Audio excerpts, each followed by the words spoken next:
আর এখন আমাকে কে বিয়ে করবে? আমার তো সব শেষ। ও ছাড়া তো এখন আমাকে কেউ বিয়ে করবে না, আর কেউ নিতে পারবে না। আর আমি তাই করে বা কি করবো? ও যদি আমাকে নাই নেয়, আর আমার তো এই দিনে বেঁচে থাকারও কোনো অধিকার নাই, তাই না? আর আমি আমি চাই ও আমাকে বিয়ে করুক। আমাকে কেউ বিয়ে করবে না, কেউ না। আমাকে কেউ বিয়ে করবে না, আমি চাই না। কে বিয়ে করবে একটা মেয়েকে? ও আমার সাথে যেভাবে সম্পর্ক করছে, এই সম্পর্ক বা এত কিছু হওয়ার পরে একটা মেয়েকে তো কেউ নিবে না। তো ও ছাড়া যদি আমাকে কেউ নেয়, কেউই নিবে না। তো আমি চাই ও আমাকে নিক।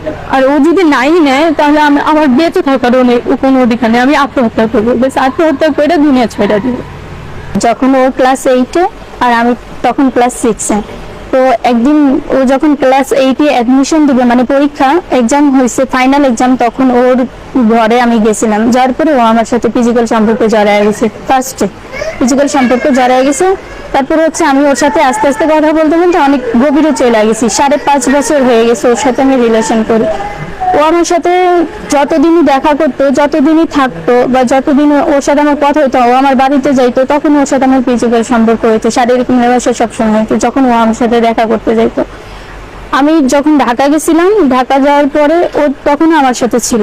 ঢাকা যাওয়ার সময় সকাল থেকে সন্ধ্যা পর্যন্ত ও আমার সাথেই থাকতো, তখন ওর সাথে আমার মেলামেশা হয়েছিল। তো ঢাকা থেকে আমি দেশে আসছি, ও আমাকে নিয়ে আসছে, তখন হয়েছে আবার দেশ থেকে আমি যখন গেছি, ঢাকাতে নিয়ে গেছে, ও আমাকে নিয়ে গেছে, তখনও হয়েছে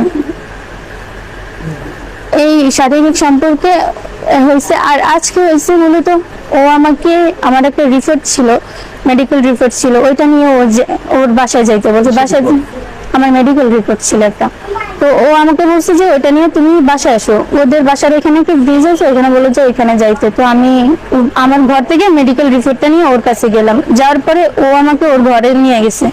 ঘরে নিয়ে যাওয়ার পরে ও যায় শুয়ে পড়ছে। শুয়ে যাওয়ার পরে ওর কাছে গিয়ে আমি বললাম যে কি তুমি আমাকে ঘরে কেন আনছো, ঘরে কেন আনছো? তখন ও আমার শরীরে টাচ করছে। টাচ করার পরে তখন আমি বললাম, হঠাৎ করে ওর ভাই চলে আসলো। ভাই চলে আসার পরে ওর ভাই ওর আম্মুকে ডাক দিল। ওর আম্মুকে ডাক দেওয়ার পরে ওর আম্মু এসে আমার গলায়, আমার ওড়না দিয়ে আমার গলায় ফাঁস দিয়ে দিচ্ছে।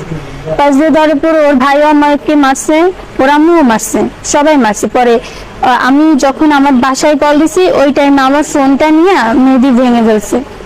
ভেঙে ফেলার পরে ও আমাকে ইচ্ছা মতো ঘরে মারছে, আমাকে একা ইচ্ছা মতো ও মারছে, ওর ভাইও মারছে, সবাই মারছে ইচ্ছা মতো। ও মারছে মায়েরা। তারপর ও আমাকে নিয়ে ঘর থেকে নিয়ে ওদের সামনে একটা ক্ষেত আছে, ওইখানে পানি জমা আছে, ওইখানে নিয়ে ও আমাকে ডুবাই ধরে, তারপরে আমার ফোন নিয়ে ওইদিকে মাটির নিচে ইয়ে করে রাখছে।